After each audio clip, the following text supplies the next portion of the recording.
excuses at this hearing that didn't even fit within the not my fault loophole, I don't believe. I mean, one company claimed 9/11 impacted their business because it hurt the stock market, and their business was related to the stock market.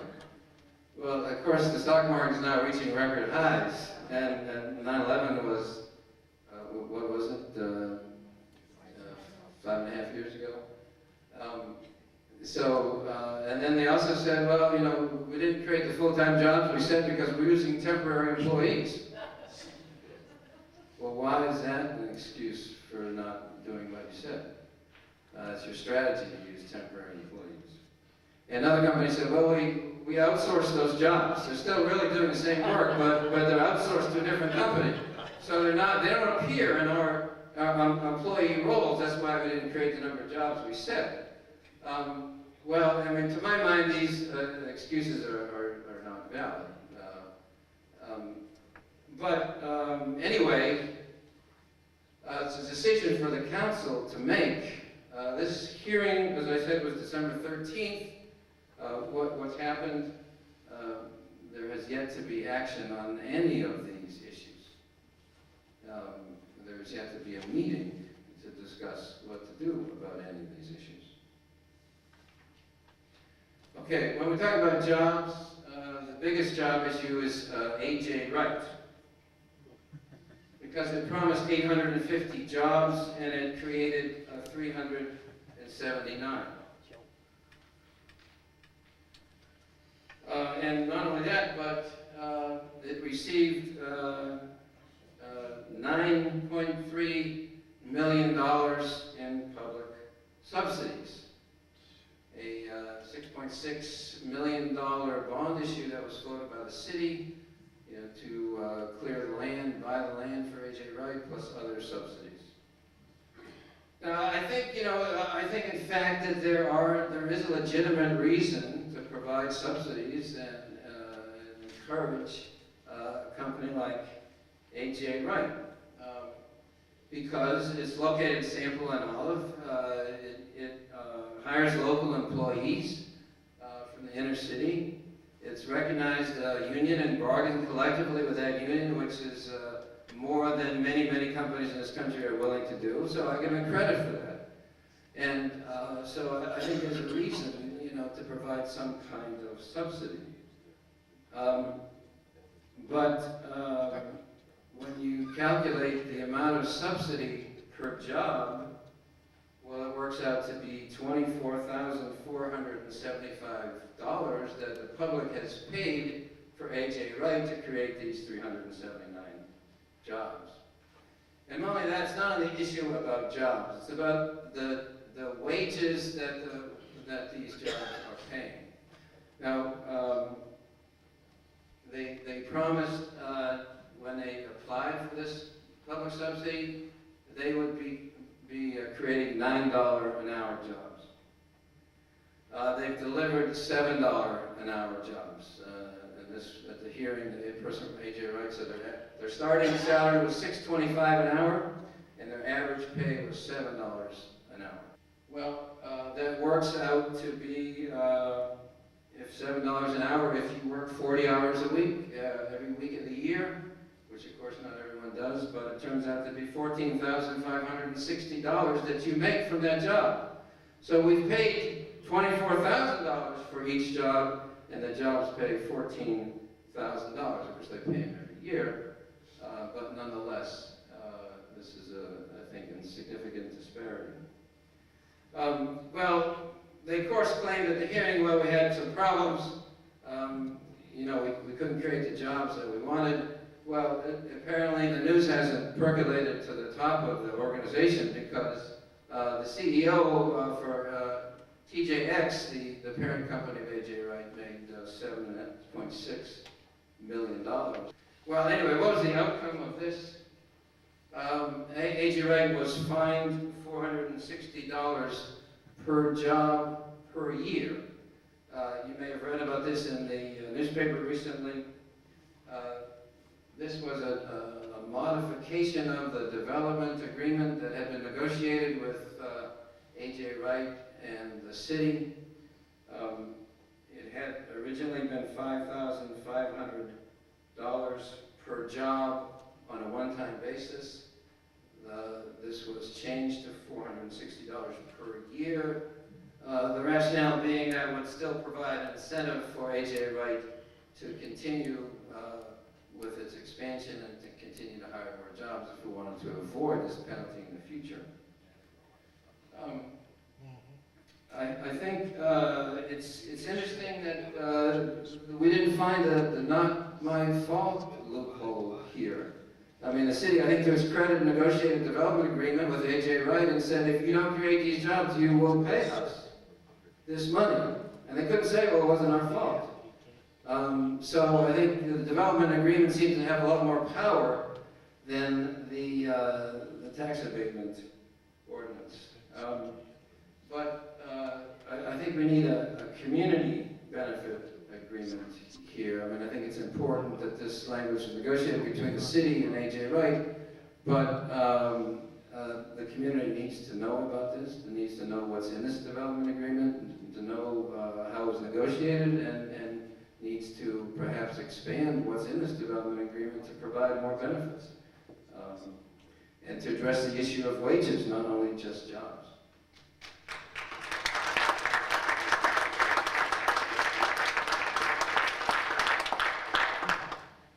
Okay, finally, I want to wrap up here so I have some time for questions, but I want to talk about the criteria to qualify for a tax abatement in South Bend's abatement ordinance. I mean, I think it had a good idea, but it's weak, as a matter of fact, shockingly weak.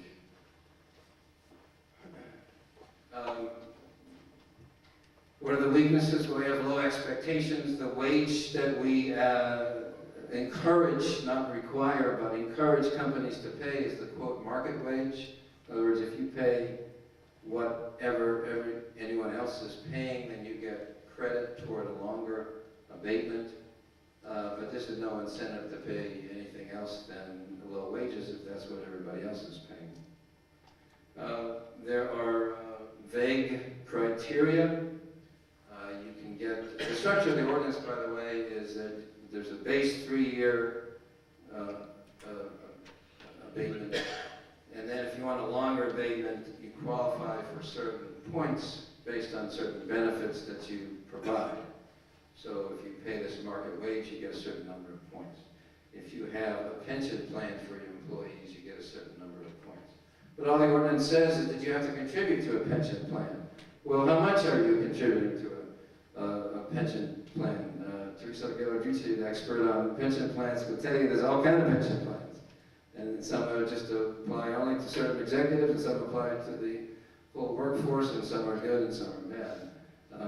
But the ordinance doesn't say. There are ambiguous criteria concerning, in particular, affirmative action. Companies will be asked, do you have an affirmative action plan? If they do, they can get more points. A lot of them say yes.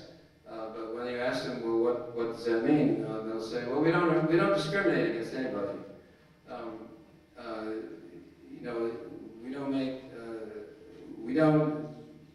Missing the idea that affirmative action means you take some positive steps to try to promote the hiring and retention of people of color and women. There are criteria which I believe are just inappropriate, shouldn't even be in the ordinance. There's one category, and if you're in a TIF district, you get points. Well, what benefit to the communities that are being in the TIF district? You already get a benefit for having your taxes go to the infrastructure in your district. Why should you get an additional benefit because you're in there?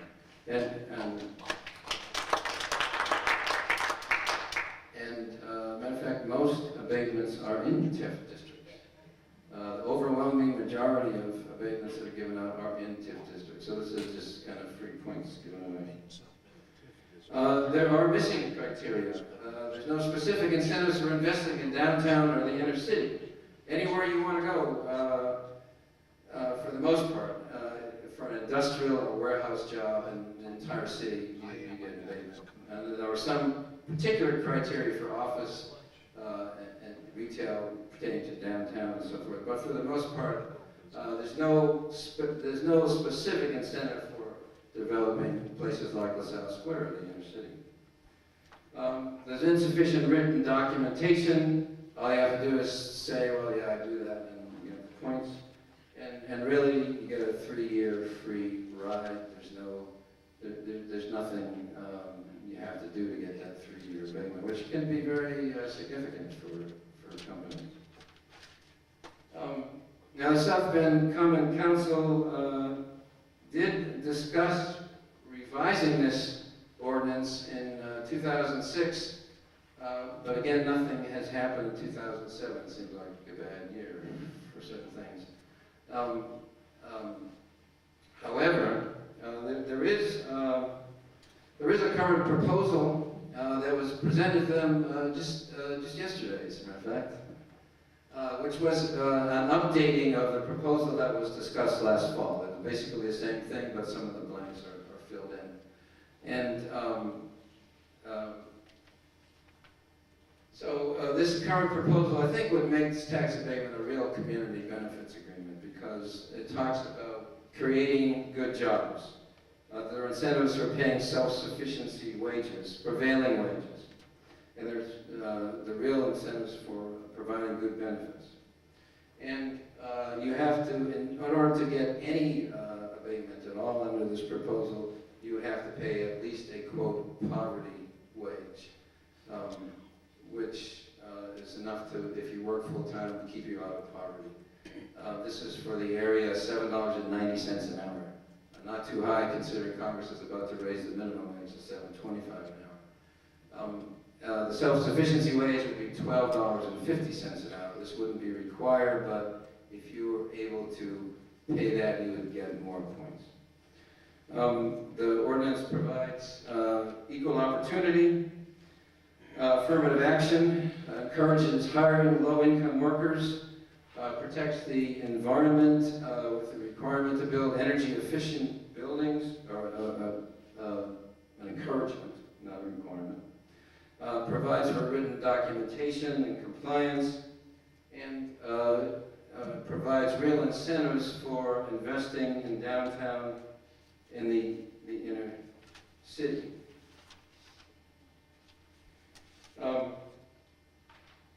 This is, in fact, it defines an economically distressed area. If you look at this map, it's the area that's highlighted in the green. And you can see that this economic distressed area is made up of 15 census tracts, mostly on the west side, that are highest in poverty, unemployment, and median household income. There are poverty rates in some of these census districts as high as 40%. There's poverty among children as high as 57%. There are unemployment rates as high as 18%, and there is median household income as low as $12,409. If economic development is to be real, then it has to benefit the people in this economically distressed area. What we're really talking about, when we're talking about economic development here, is economic justice. We're talking about empowering those who have been left out of the economic development process. And this, I think, is what we really mean when we talk about economic development. But it won't happen by itself. If economic development policies are to be made to benefit the public, to benefit the people in the economically distressed areas, to benefit everybody, then the public has to be heard. And one way for the public to be heard is for everyone in this room who is concerned about this and cares about it to make your views known, to let your local officials know what you think, and to step up. And so it's really up to you, really, when it comes down to it, real economic development is up to all of us. So, thank you.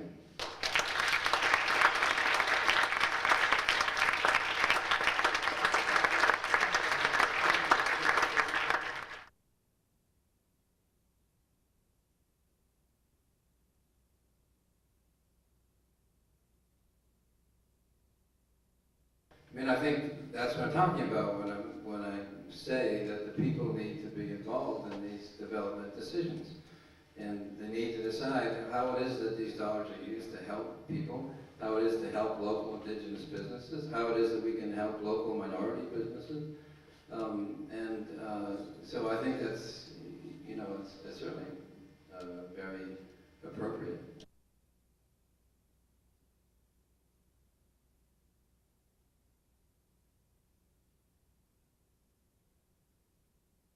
Well, a lot of it is, the tax abatement part of it is responsibility of the city council.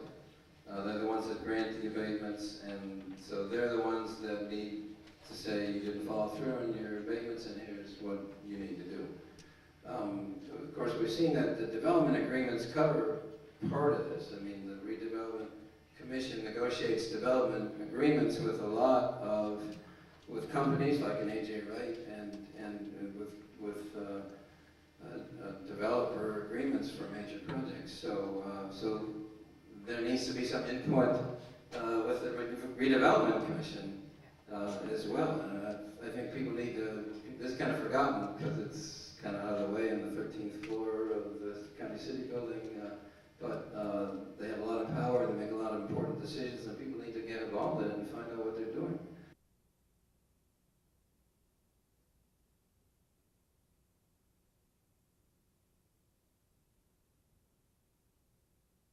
Yeah, that's a good idea. I think that ought to be good. And maybe the media ought to get involved in this and say, here's what happened. They'll cover the meetings, you know, when the companies come in sometimes.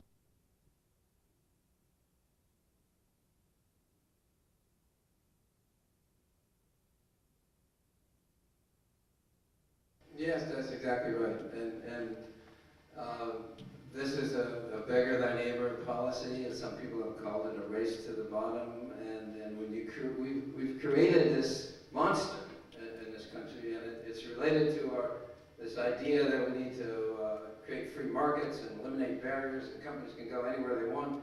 And so now companies have realized, well, we can play off one community against another. And there's now a whole industry of site consultant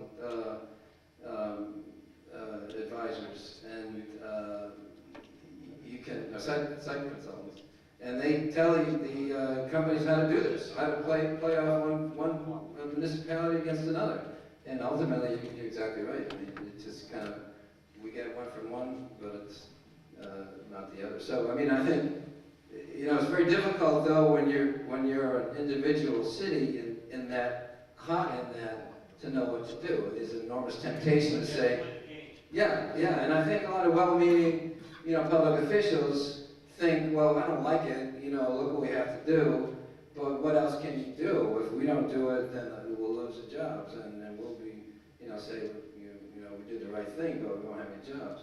So they feel forced into it. And I mean, one answer I think is to say, if you're going to engage in that competition, engage it on the basis of quality of life, not giving away everything we have. But secondly, but you raise a more fundamental point, and I think you're exactly right, that it has to be addressed on a national basis. We need to put an end to this competition because it's getting us nowhere. Well, the same process that goes on locally goes on in the global economy. And you know, the multinational corporations are playing one country off in the same way that the companies are playing the municipalities off. Again, it's destructive on the global level, and it's destructive on the local level.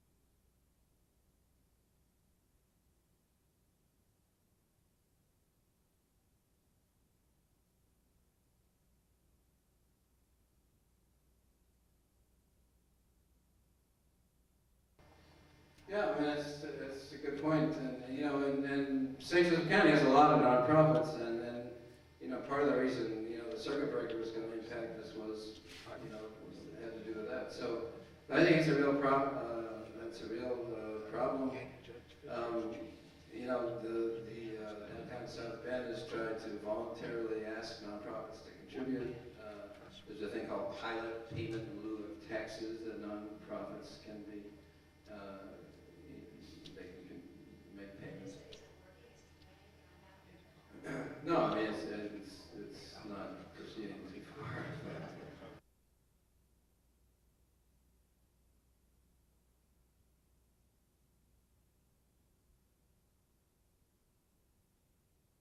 redevelopment commission is basically in charge of the TIF districts, economic development areas and redevelopment areas. And they have to approve all abatements that go in there. They approve all projects that go in there. They approve the spending of this enormous pile of money that we saw is in these TIF districts. So they have enormous power. They're appointed by the council and the mayor, but not directly elected. And this, this whole controversy over who was responsible for LaSalle Square, it came out from a ruling from the Redevelopment Commission lawyers, which said, well, there's a provision in state law which says if you're going to expand an economic development area by more than 20%, then the council needs to be involved because you have to go through the whole same process that you used when you initially created the TIF district. But they said, well, if you're talking about LaSalle Square, that's pretty small, and so you don't need to go through this whole process. So therefore, the council really has nothing to do with this. It's all our decision. That was a decision from their lawyers, which was repeated several times. I asked Ryan to work about that, and he asked for an opinion from a legislative services agency lawyer because there's this other clause which I read to you, which says very plainly, I mean, it's about as plain as you can get when you're reading the legalese and state laws, that the city council needs to approve every boundary change, including LaSalle Square, no matter how small. The commission lawyer said, well, these two things contradict each other.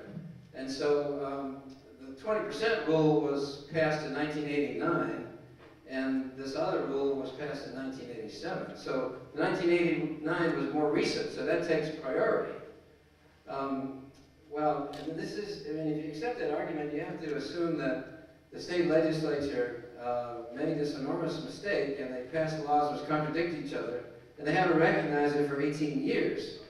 Now, I wouldn't say that about the state legislature. I think that they didn't do that. So, and that's exactly what the legislative services agency lawyers said. These two things don't contradict each other. They provide for different procedures. Just because you don't have to go through all the procedures to create that you do when we created the new TIF district doesn't mean that the city council doesn't still have the responsibility of approving the expansion of a TIF district. But I argued this for months and months and months, and who's on the commission and how did they get there? the commissioners, three are appointed by the mayor, and 2 are appointed by the city council. By the way, I mean, I should say that I don't mean to imply that members of the redevelopment commission are nefarious or evil or anything. I mean, I think there's some very good intentioned people on it. Matter of fact, Hardy Blake is one of the members of the redevelopment commission. I think he really tries to do a good job. And I think the structure, though, of the way the redevelopment commission is set up as an unelected body with all its powers, really, that's what needs to be challenged. One of the things that I listened to you, it reminded me of the LaSalle Library incident. Originally all the library board members voted for the long-range plan, which included those LaSalle grants. All of them voted. And then as the word got out, the jury got the word out, and as citizens wrote letters and there were petitions in churches, I would end up, seeing various people from the school board and all who appoint library board members, and it was interesting that they were telling me that they were getting phone calls and letters from people. And so, while that was an appointed board, the library board, they held accountable the city, the county representatives. I'm sure Raphael can admit that he got a lot of calls and everything. So I think part of the problem is that we have to put pressure on the city council people to say, you appointed these redevelopment members. We're holding you accountable for what these redevelopment members do. And we will remember when you come up for election, if you're, I hate to say, underlings did or did not do what we feel is of interest, you know, to what's needed in the community. So just because someone is appointed doesn't mean that the person who appoints them has advocated responsibility for what they do. And then suddenly you saw when they had a vote, and the library board and Mr. Napoli, who originally recommended closing LaSalle, turned around and recommended to keep it open, and now they're going to enlarge it, like they're going to do all the other libraries in other parts of the city that are a little more economically better neighborhoods. So I think, you know, that's part of the thing, is saying you appoint somebody you're responsible for. Right, no, yeah, that's exactly right.